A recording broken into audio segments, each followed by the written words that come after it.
Your Excellency, President Ghul, Your Royal Highness, the Grand Duke of Luxembourg, Your Excellency, Minister Yıldız, ministers, distinguished guests, ladies and gentlemen, welcome to the 5th Atlantic Council Energy and Economic Summit. As the announcer indicated, my name is Ross Wilson. I'm the director of the Council's Dinu Patriciu Eurasia Center that leads our organization and its work in and on this region of the world, and in particular in organizing these annual summits.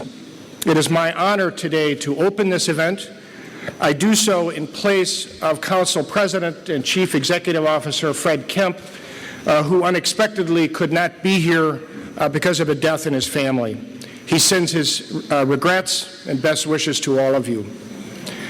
We are honored to be here in this beautiful city of Istanbul with the strong support of Turkey and of the government of Turkey, which is so clearly represented this morning by President Ghul and Minister Yıldız. We are honored as well by the presence of all of you, some 330 delegates, plus observers, and many others from over 40 countries around the world.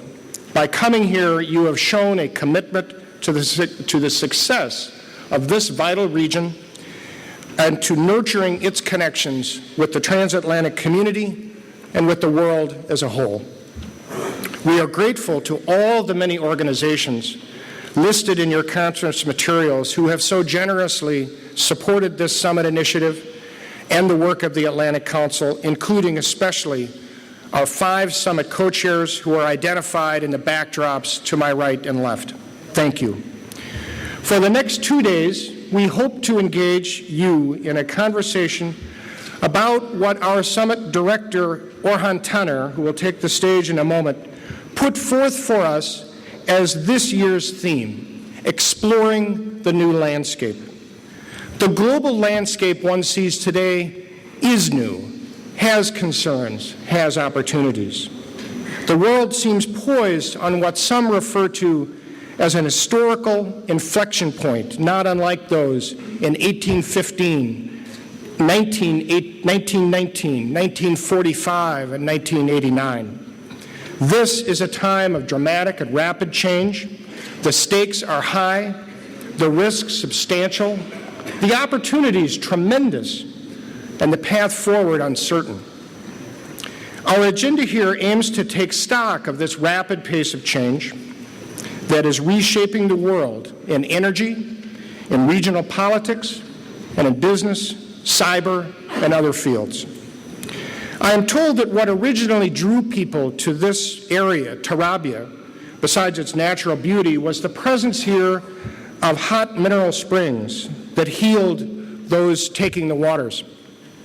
We hope that what we have assembled here today will give you all a healthy dose, perhaps not of waters, but of insight on the problems, the challenges, and the gateways to a better future that lie before us. To lead off our summit in this opening ceremony, I am pleased to invite Atlantic Council Interim Chairman General Brent Scowcroft to the podium. General Scowcroft has an exemplary record of service, including terms under 2 different American presidents as U.S. National Security Advisor. All of us at the Atlantic Council are honored by his leadership of our organization. Please join me in welcoming General Brent Scowcroft.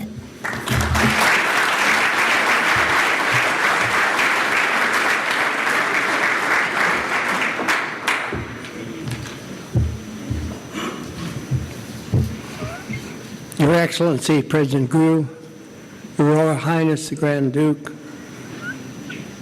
Your Excellency, Secretary Minister Yıldız, Secretary Moniz, Excellencies, distinguished guests, and ladies and gentlemen. It's an immense pleasure for me to be back here in Istanbul, a city I love and a country I very much admire. The Atlantic Council was founded 50 years ago, more than 50 years ago, to advocate for and develop the transatlantic relationship. Today, our focus is to renew the transatlantic alliance to address 21st century challenges. That is what brings us here to Turkey. We're proud to be hosting the Council's 5th Annual Energy and Economic Summit here. Over the next 2 days, leaders and experts from the region around Istanbul, Europe, the United States, and elsewhere, all of you, will have, I'm sure, a rich and enlightening set of conversations about the new landscape that is being shaped by diverse trends in politics, economics, energy development, and other fields. By holding this annual event, the Council is demonstrating its commitment to American engagement out in this vital region of the world and to talking through with our partners and friends common approaches and strategies our countries can take to promote prosperity, stability, and peace. By coming here to be with us, you all demonstrate a commitment to engaging with one another, and I hope you all take advantage of the forum this summit provides to develop new relationships, to do some business, and to grow ties among our countries where none exist today. We are living through turbulent times. As the Arab awakening enters its 4th year, countries in this region are facing continuous political and social upheaval. Regional stability is increasingly threatened by the Syrian civil war and the deteriorating security situation in Iraq. Economic problems are buffeting the region, as well as the world as a whole. Climate change and major shifts in the global energy markets have increasingly apparent geopolitical repercussions, not least in the Middle East. There are glimmers of hope. We may see a breakthrough on Iran's nuclear dossier, and with that an end to the country's extreme estrangement from much of the international community. Moves to further improve Turkish-Kurdish relations inside and outside Turkey after decades of conflict is heartening. And this fact could become a source of stability in Syria if handled well. The unconventional oil and gas revolution, coupled with large-scale new finds in Iraq and the Eastern Mediterranean, among other places, may fuel a new period of cheaper energy that will help power economic revival where it has lagged. I thank you all for being part of this summit. I hope we will meet here in Istanbul for many more years to come. I express our gratitude to the sponsors who have joined us as partners in supporting and developing the 2013 Energy and Economic Summit. We deeply appreciate these commitments to the Atlantic Council and the shared values on which our work is based. I wish you all a very productive summit. Thank you.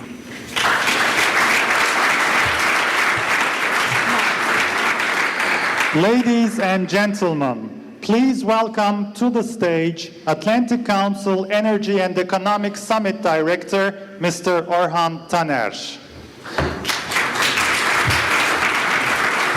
Hanımefendiler ve beyefendiler, Atlantic Council Enerji ve Ekonomi Zirvesi Direktörü Sayın Orhan Taner'i huzurlarınıza davet ediyoruz. Your Excellency President Ghul, Your Royal Highness, the Grand Duke of Luxembourg, distinguished ministers, guests, ladies and gentlemen. On behalf of the entire Atlantic Council Summit team, please allow me to extend to all of you a heartfelt welcome to our summit and to Istanbul. Istanbul, the city I was born and grew up in, has a very special place in my heart. The city also carries a special meaning for the Atlantic Council, since it became home to the very first office of the Council outside of the United States, and that happened last year. I feel very privileged and certainly honored to lead this new office and our annual Energy and Economic Summit here in Istanbul. Last year's summit was entitled New Opportunities in a Dynamic Region. Quite a number of participants have rightly asked us what we meant with the region. My answer was always a very simple one. I said, I cannot describe the exact boundaries of that region, but I can definitely name the economic and cultural capital of it, and that capital is Istanbul. The theme we chose for this year's conference, as Ambassador Wilson has mentioned, is exploring the new landscape.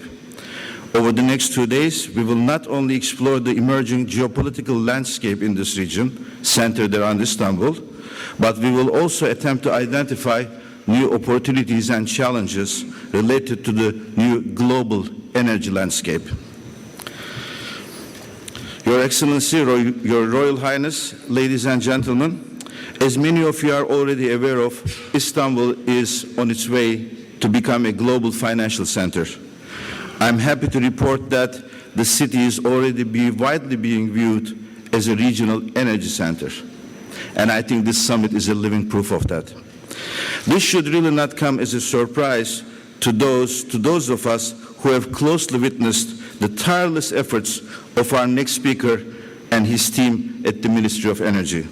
Ladies and gentlemen, please welcome to the podium the Minister of Energy and Natural Resources of the Republic of Turkey and a great supporter of our summit for the past several years, Minister Taner Yıldız.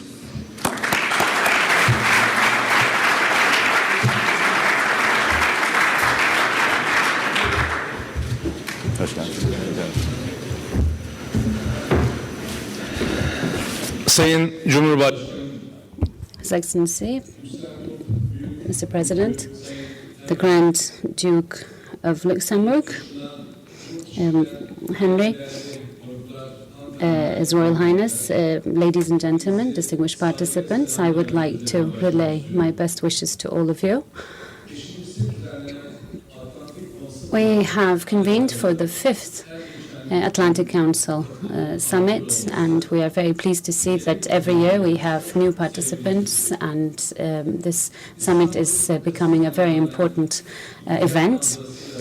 And in spite of the month of November, we have very beautiful weather in Istanbul, and we are extremely pleased to be hosting you in this city. The Energy and Economic Summit is going to be a very important platform where we will be discussing very important issues, and it also has the quality to shape the events of the coming years.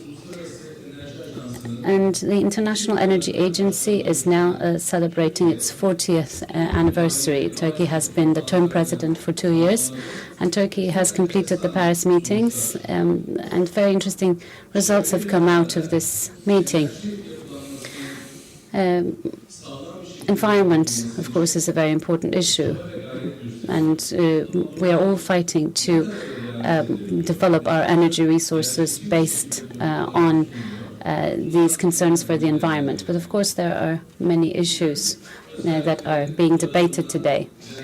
Today we have other ministers here, and we have representatives of the private sector, and naturally we're going to be discussing all of these issues in detail.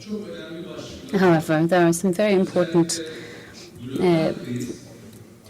subjects here, and there is, of course, the global crisis to talk about, because unfortunately we cannot move towards our ideals, and also the global warming is becoming extremely alarming. And in order to develop our business policies, the leaders of the world have decided to move away from their principles. And unfortunately, the world reached a level of prosperity that has forsaken some of these important issues. Now, we must continue to develop together with the environment, and not in spite of the environment. In the last decade, we have aimed at attaining a sustainable development. And of course, the use of energy has doubled during this time. And until 2023, we would like to reach a level that is double of that. And this means that we are going to be undertaking an investment of $118 million additionally. Turkey is going to continue to grow together with its region, and it has to undertake these energy investments in line with the policies that it has identified. We are continuously liberalizing, and we are working to further develop our markets. And so we are also going to be making changes and amendments in our legal infrastructure. We now have a tendency that is moving away from the 450 ppm level. The Nordic countries have been more successful in reaching these targets, and they have paid part of their debts to the environment. Governments, private sector, and all these investment sectors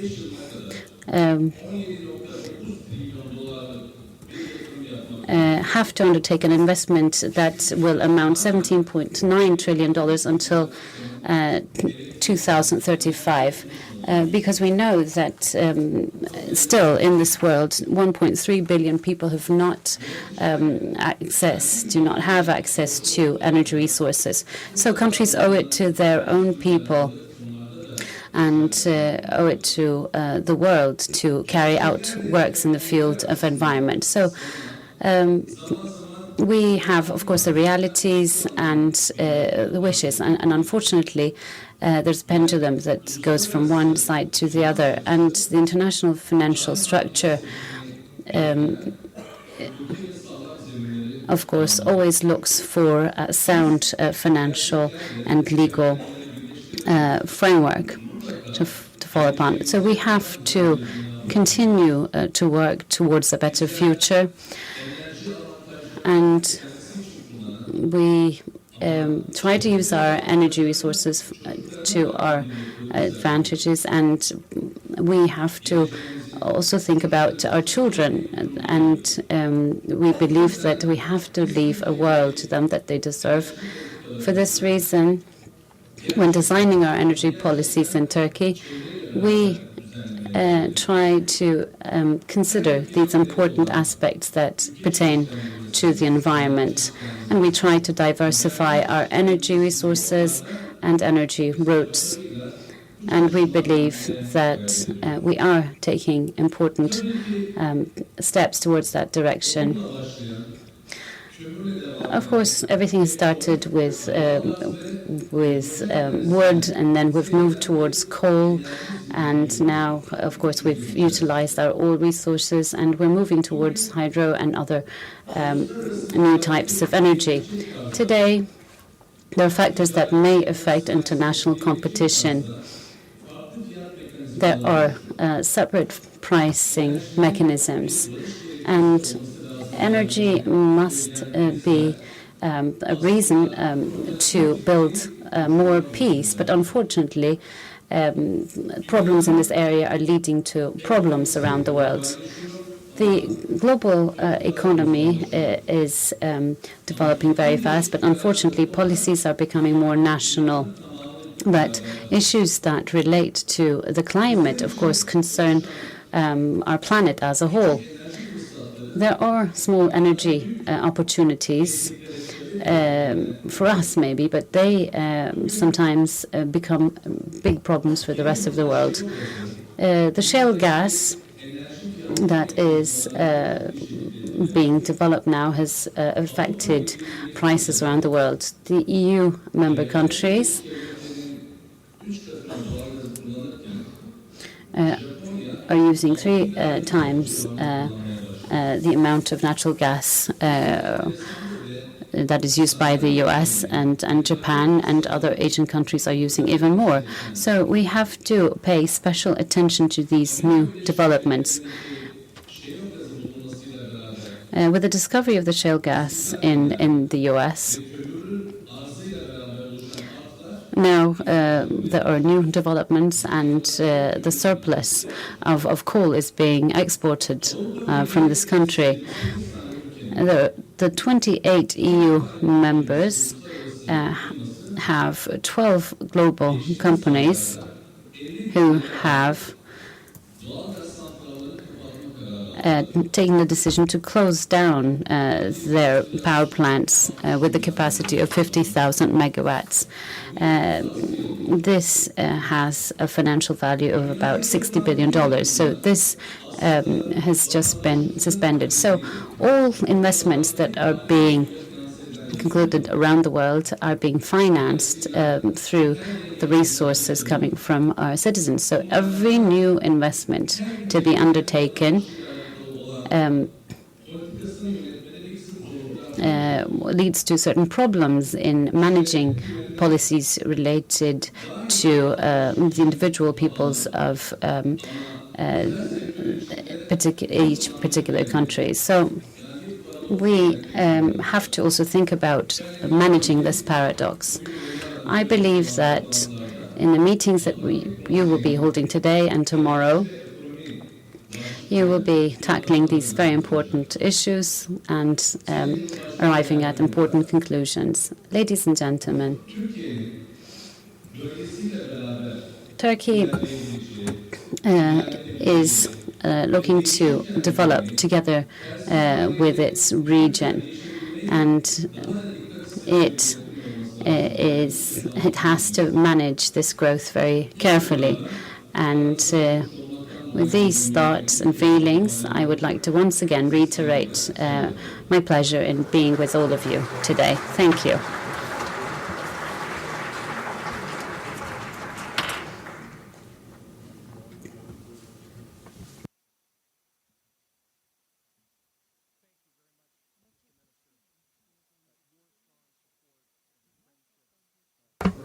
Council and toward me personally are among the main reasons why we make Istanbul the permanent home of this Atlantic Council Energy and Economic Summit. We're very grateful.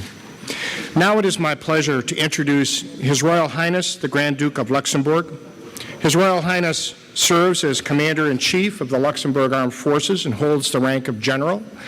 He attended the Sandhurst Royal Military Academy in the United Kingdom and was commissioned as an officer in 1975. He is a graduate with honors of the University of Geneva. Please join me in welcoming His Royal Highness, the Grand Duke of Luxembourg.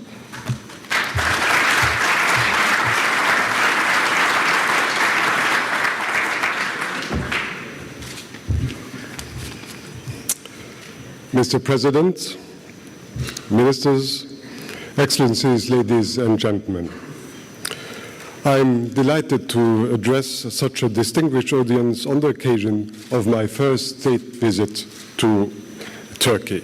Luxembourg has always followed the discussion of the Atlantic Council summits with great interest. We highly value the precious insights shared with this forum in the field of energy, economy, and geopolitics. I would like to commend the Atlantic Council for its decision to organize this summit in Istanbul. What a better place could have been chosen than this great city, bridging two continents in a country which is a key player on the international scene and has a vital part to play in Europe's energy policy. To paraphrase Kofi Annan, one could say that there is no development without energy. Coal, as a source of energy, was at the heart of the Industrial Revolution in the 19th and 20th century, which in turn made our society become what they are today. Meeting the world's ever-growing demand for energy in a safe, efficient, and responsible manner is one of the most pressing challenges we are all facing. The discussion to ensure this task in today's geopolitical situation will be the center of your discussion during the next 2 days. Mr. President, Excellencies, ladies and gentlemen, I would like to use this opportunity to say a few words about my country's energy policy, how they relate to the EU long-term energy strategy and the role played by Turkey. Luxembourg is heavily dependent on energy imports. Our national energy policy pursues two principles. First and foremost, we aim to increase energy efficiency. Second, we support the development of renewable energy. The main challenge the future holds for us is the implementation of a more sustainable energy policy while at the same time guaranteeing competitive energy prices to all our countries. These objectives closely tie in with the European energy policy priorities, which are to achieve secure, affordable and sustainable supplies in the long run. The EU continues to be at the forefront of the climate change battle. Recent events in the Philippines have provided yet another dramatic illustration for the urgency of this fight. The 2015 Paris conference, at the moment when Luxembourg will hold the EU presidency, is due to adopt a new international climate change agreement. My country intends to strongly reaffirm the EU ambitions to fight climate change on this occasion. Today, the Union is at a critical junction. The international energy market is about to be achieved. We are progressing swiftly towards the aim of 20% renewable energy, 20% additional energy efficiency, and 20% greenhouse gas reduction by 2020. Now the EU needs to look at what to do next and determines how to ensure its long-term energy security. Turkey has a major role to play here because of its geographical location. It is a potential energy hub and transport corridor at the crossroad between the main energy producers and the most energy-hungry countries of the world. Europe needs Turkey in order to reduce its dependence on a few suppliers. The South Gas Corridor should enable the EU to bring about a much-needed diversification of supplies. Last year, the European Commission and Turkey agreed to deepen their energy relations in various areas, such as the promotion of renewable energy, clean energy technology, market integration, or global and regional energy cooperation. Luxembourg stands ready to work together with Turkey wherever it can, notably by exchanging know-how on renewable energy sources and energy efficiency. Mr. President, Excellencies, ladies and gentlemen, to conclude, I would like to stress that the EU does not only need Turkey in the field of energy. Turkey is a major player on the international political scene. It is a bridge for the EU towards the Middle East, the Caucasus, Central Asia, and North Africa. It is also a key economic partner with a dynamic population and a thriving economy. For all these reasons, the EU cannot do without Turkey. This is why my country supports Turkey's aspiration to become a member of the European Union and warmly welcomes the resumption of accession negotiations early this month. I thank you for your attention and I wish you an interesting and fruitful discussion over the next 2 days. Thank you very much.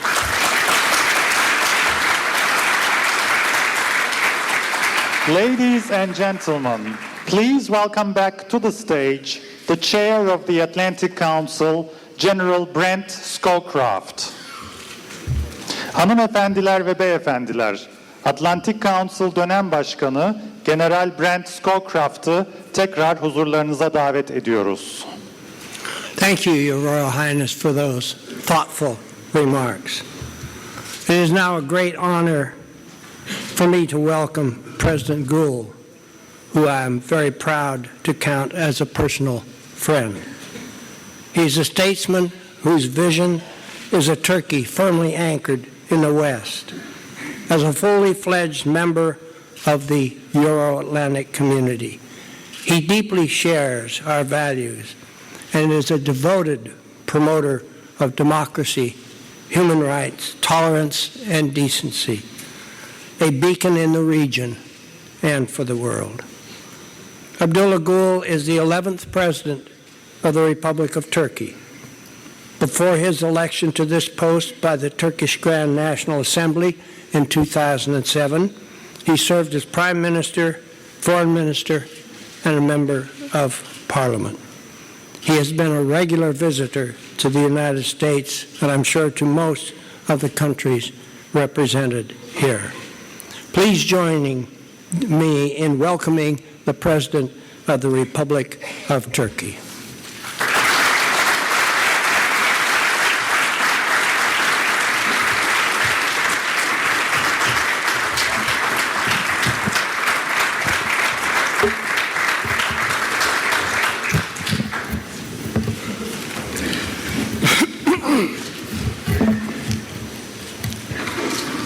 Majesty.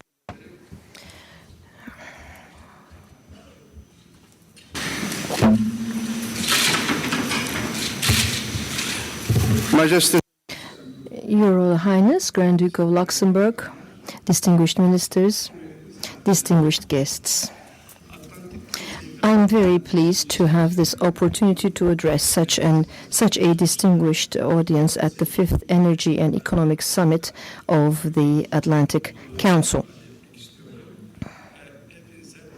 And I would like to welcome you all. I would like to thank the Atlantic Council and all those who have worked for the preparation of this important summit in Istanbul. In this year's summit, you will be discussing in all of its dimensions the various current developments that are taking place in the energy dynamics, the Southern Gas Corridor, the global economic development, the modern Silk Road, and the changes taking place in the geography where Turkey is located, with the participation of representatives from the public and the private sector.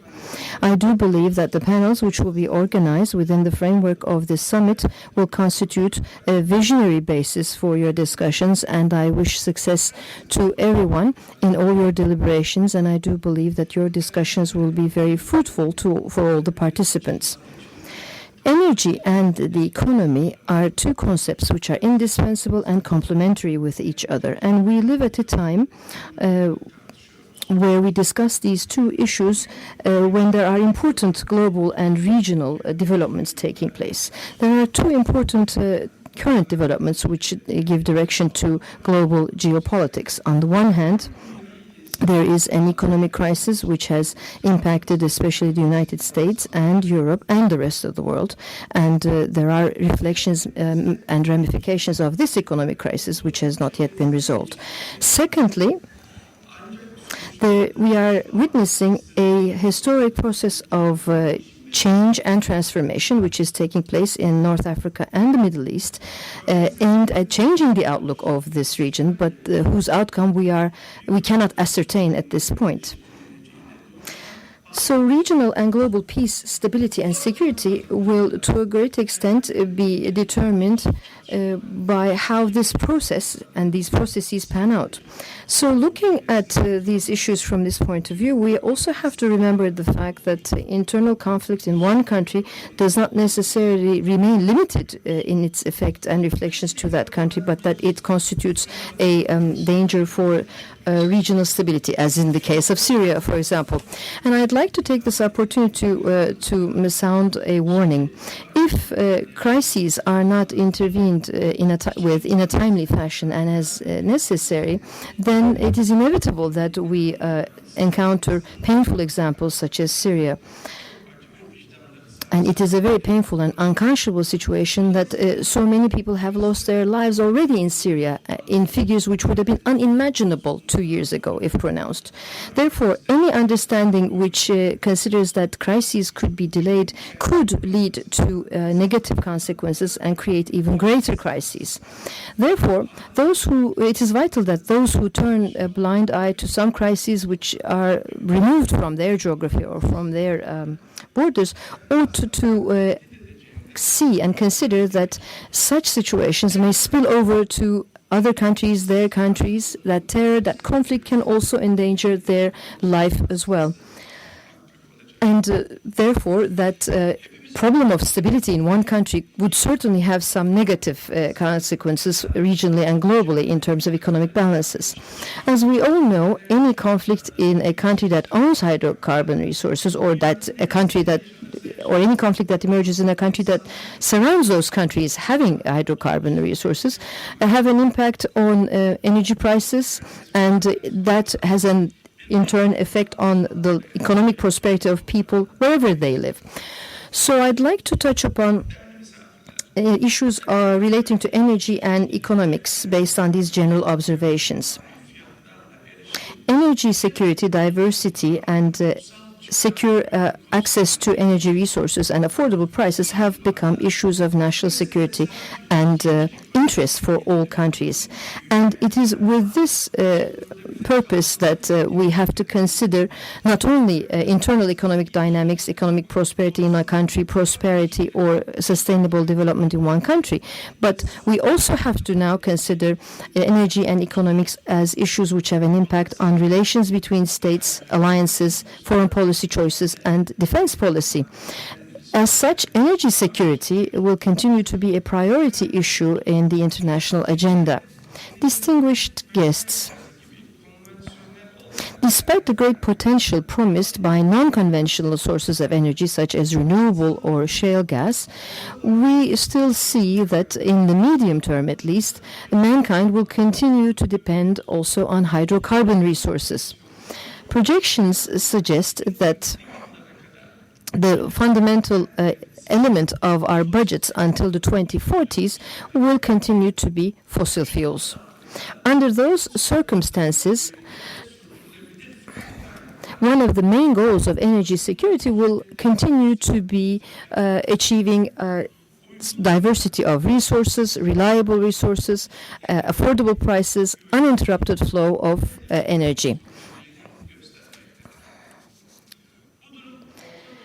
And this situation points out to the continued importance of energy production in the Middle East, Russia, Caucasus, Central Asia, and OPEC countries. Another important dimension of this discussion is the continued need for nuclear energy. The recent disaster in Fukushima has led some countries to taking decisions on shutting down their nuclear facilities, but the general trend is to continue to invest in nuclear energy through new generation technologies. On the other hand, we are also observing some important major changes in global energy outlook in recent years. And in this framework, the world energy map is in a process of change, and new actors are emerging in the area of energy. We also see increased demand. And there are also major developments which are potentially game changers in this process. As I have expressed on various occasions in the past, our neighbor Iraq is preparing to play an even greater role in the global energy equation. The International Energy Agency, in its estimations leading up to 2035, estimate that Iraq will realize 45% of the total increase in world oil production. And by the 2030s, Iraq is expected to be the second largest oil exporter in the world, surpassing Russia. Iraq is also an important country in terms of the natural gas resources which need to be developed and which have so far been neglected. And the natural gas resources in Iraq must be developed in parallel with oil resources, and they should contribute more to world energy security. Another important development is the more widespread use of shale gas as a non-conventional source of energy, especially in the US and Canada.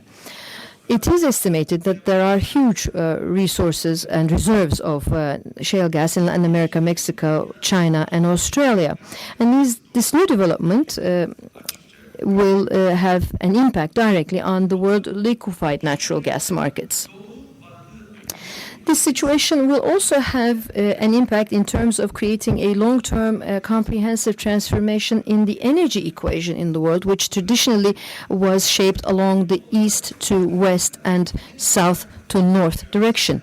So much so that this new resource, which is considered to be a shale gas revolution, could be a turning point in global energy geopolitics, provided it overcomes the technological and environmental challenges. If such a transformation does take place, then another fact we have to take into consideration is that important energy resources that have strategic value still will be important. In other words, when the transition was made from coal to oil, coal did not completely lose its importance. So we have to take these factors into consideration. And another important issue that we have to tackle is clean coal technology, where environmentally sensitive carbon capture technologies can be integrated with new applications in the economy.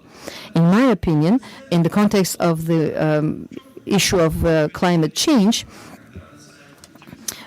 this development will be very important for our country as well, because our country also has large and rich coal resources. We should also be mindful of the importance of energy conservation and energy savings, especially in light of climate change and environmental factors, and focus on renewable energy.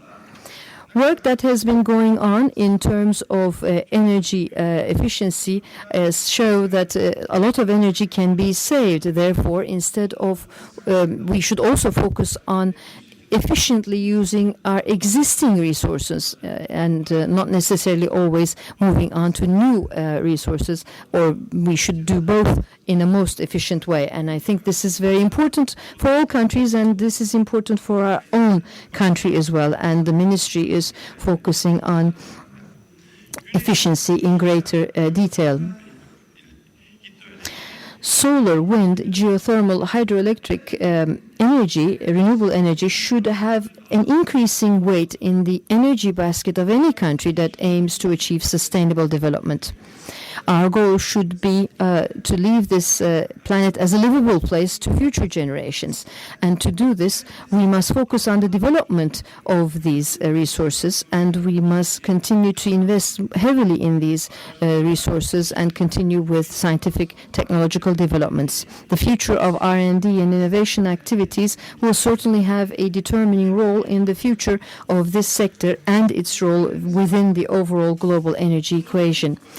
Distinguished guests, in this part of my speech, I would like to talk about Turkey's contributions to stability, sustainable development, and energy security in face of vulnerabilities in the global and regional dynamics.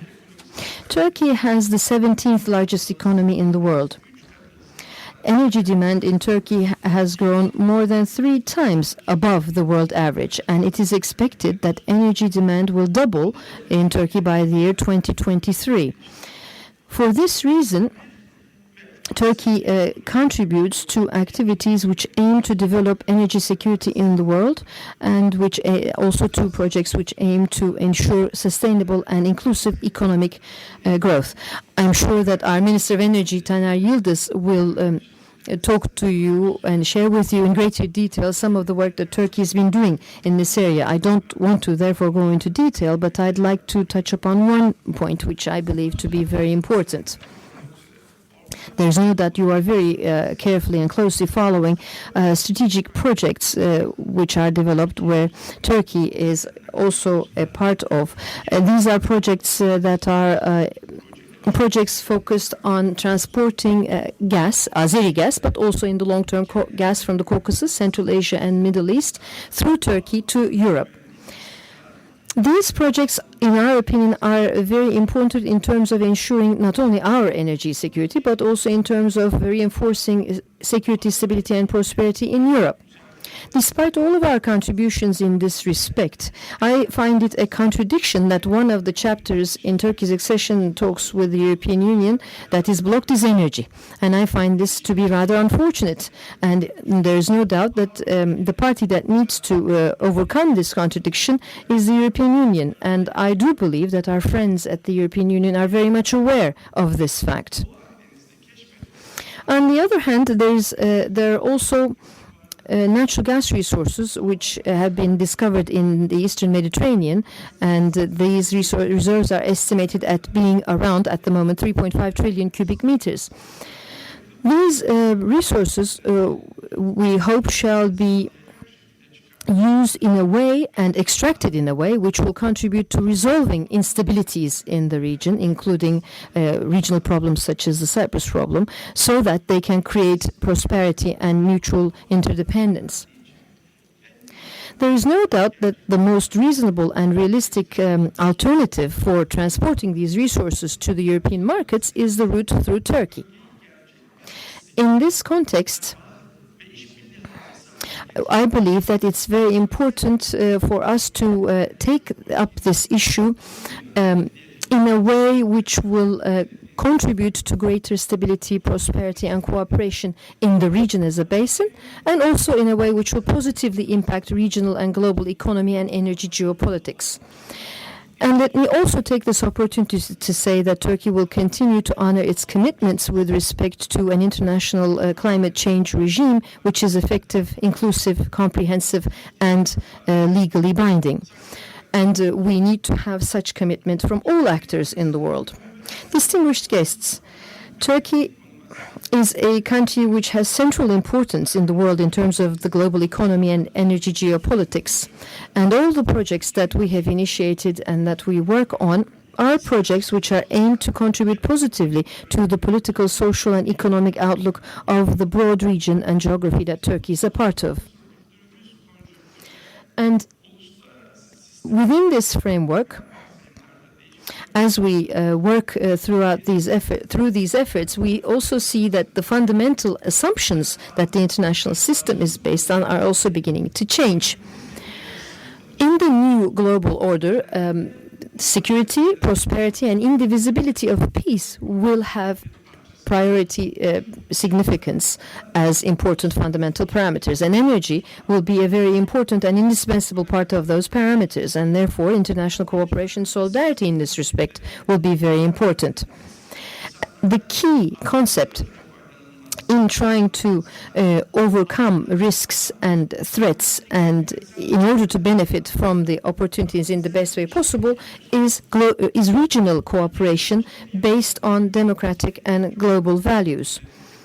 And this is the secret of the success and the underlying principle of all the bilateral and multilateral projects that Turkey is a part of.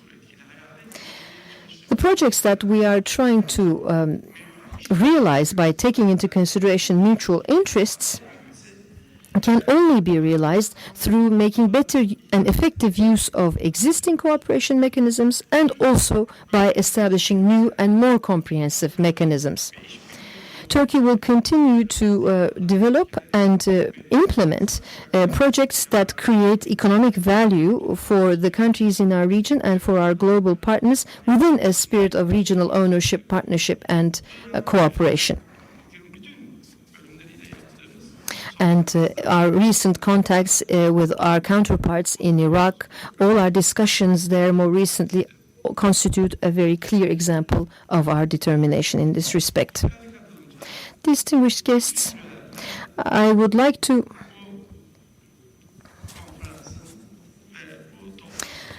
express my best wishes to this conference, and I do believe that the presentations to be made here will be very important for your future discussions. The fact that there is great participation here is very important. There are guests here from the United States, from Iraq, from other countries, and having representatives from countries which have important energy resources here, in my opinion, is very important, and I believe that throughout your discussions in this meeting you will have important ideas, new ideas, and they will help in turn shape new projects, new policy. And I would like to once again thank you all for your participation and wish you success in your deliberations. Thank you.